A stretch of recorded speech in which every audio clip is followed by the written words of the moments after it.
Good morning and welcome to Peace Out, where we are all learning together to peace out.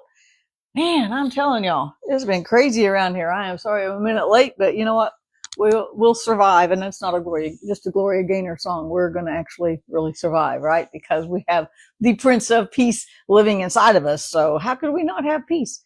All we got to do is give in to Him because He's in us. He's there. It's all right here. We just have to figure out how to settle this mind down and settle this spirit down and go, okay, I got the Prince of Peace living inside of me. So I'm cool. I'm cool with it. I got it, right?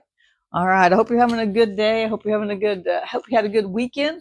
Spring is in the air and everybody's back outside playing and running and stuff. Before I get too far in, I set up a new class. So I'm always doing new things. So one of the new things we're going to do is some classes. I've got two lined out, but we're going to do one first, one at a time.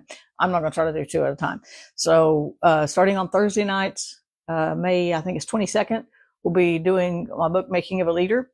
So there's a sign up on my main wall, and it's also on Dose Fire Ministries, but we're going to go through Making of a Leader together, in kind of a class setting. And study it together, which will be very open with open questions and discussion. And hopefully we will learn from each other in the process. That's the goal. I always had a real collaborative classroom environment. I loved working with groups and things and listening to my students sort things out. That's what we want to do. We want to sort it out. What does the Bible say? What can I change? What do I need to, what's good? What's bad? What do I need to change? What do I not need to change? What do I need to do?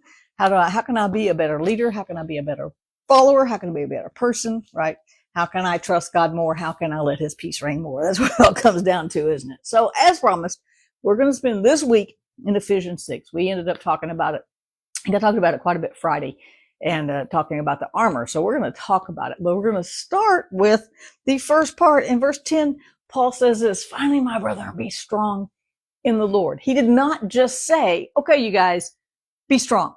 Be strong. That's not a bad thing. That's a good encouragement. Be strong. But he said, be strong in the Lord and in the power of His might. He didn't say, dig down deep inside and find your own strength and build up, you be strong in yourself. You be strong in your mind, which is, he does tell Peter, be sound, of a sound mind, right? Get your head on straight, basically, right? But he says, be strong in the Lord and in the power of His might. And again, I'm going to have to run over to Romans 8:11, which says, since that same Spirit that raised Christ from the dead lives in you, it will quicken this mortal body. That's not just talking about the afterlife. It's not talking about the rapture. It's talking about while we're walking this life, we have the Prince of Peace living inside of us. We have that same Spirit that raised Christ from the dead living inside of us. He's going to give us strength for the day. He's going to give us wisdom for the day. He's already given us all these things. He's already given us peace for the day. He's already given us the strength to face anything we have to face today. It's just up to us to turn to Him and say, hey, help me figure this out. Give me wisdom on this. Show me how to get through this in a wise way, in a godly manner, without slapping everybody all over the place or something, right? Help me control my emotions, Lord, as I trust You to live through me today. So we're going to be strong in God's strength. We're going to be strong and let the Holy Spirit who lives in us live in us, which means we aren't doing it in our own strength. Because sometimes, including this morning, I don't feel like I got any. I don't feel like I got it together. I don't feel like I know what I'm even doing. But I have to stop and go, I don't have to be strong in my own strength. I just have to trust God. And in that moment of realizing my need for Him, like that's out of Matthew 5, actually, blessed are the poor in spirit, for they will see God. When I realize I'm poor in spirit, I can't do it by myself. I can't do it alone. I don't have the strength to face all these things that I've got to face. But God's Spirit is inside of me. I can be strong in His might. Then I got all the strength I need. Then I got all the wisdom I need. Then I got all the peace I need. I just have to remind myself to trust Him and not myself. Because I'm going to do it myself. Or, it ain't going like I want it. I just fix it. I just do it myself. Everybody get out the way. I got it. right? And sometimes since I'm a do it myselfer, sometimes I forget that I need to not do it myself.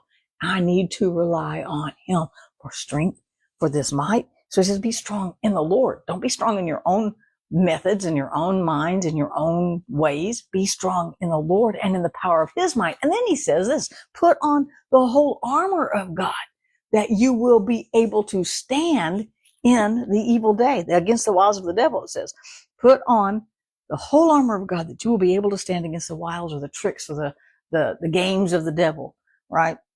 The ultimate game of the devil, right, is to deceive us, is to trick us. But we're not putting on our own armor. We're putting on God's armor.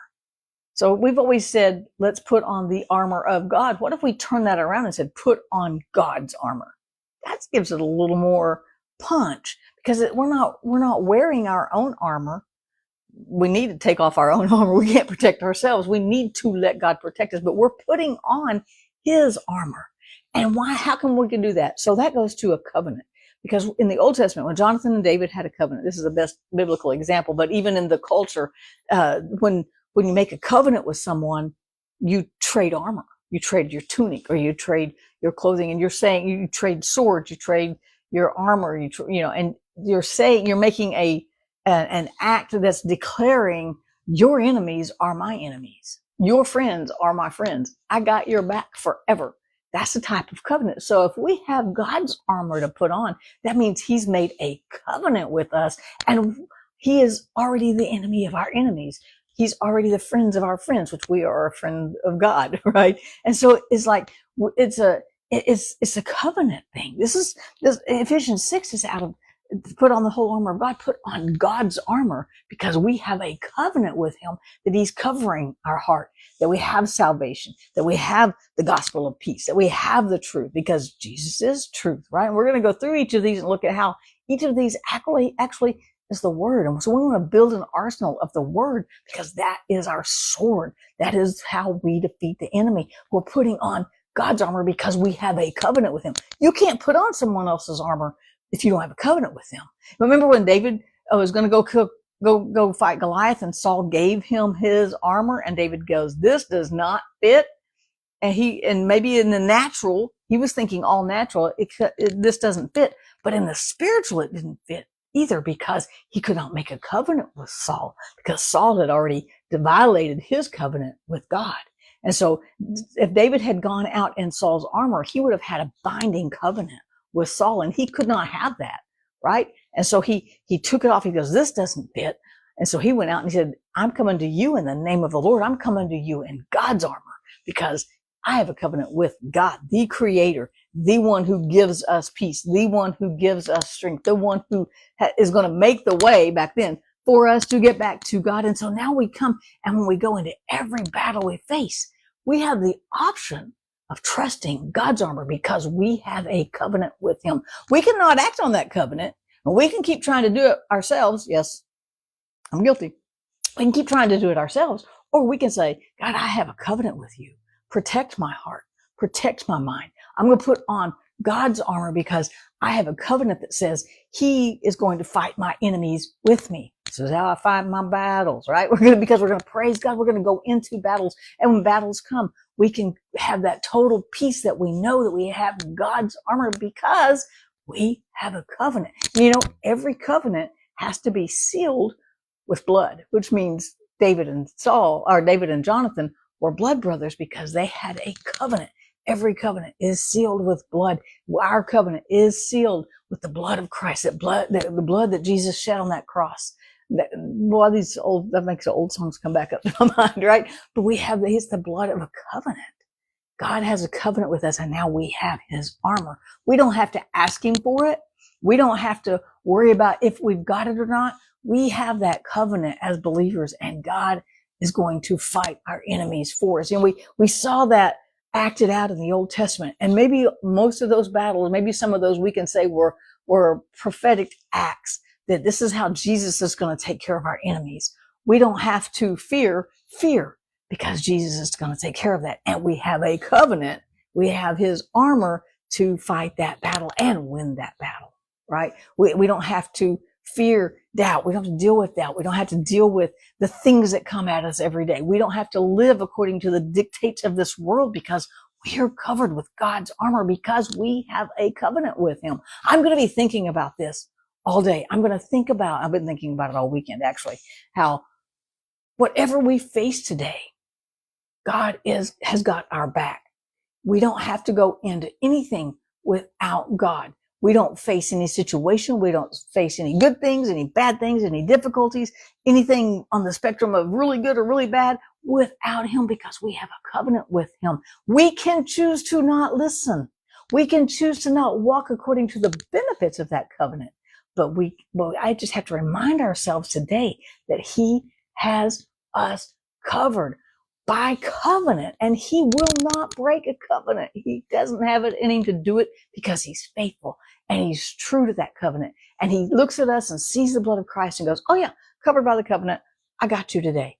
So that's why we can peace out and trust him for today because we've got his armor.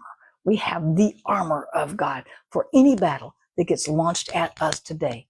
In the middle of it though, we can have his peace because we have that covenant.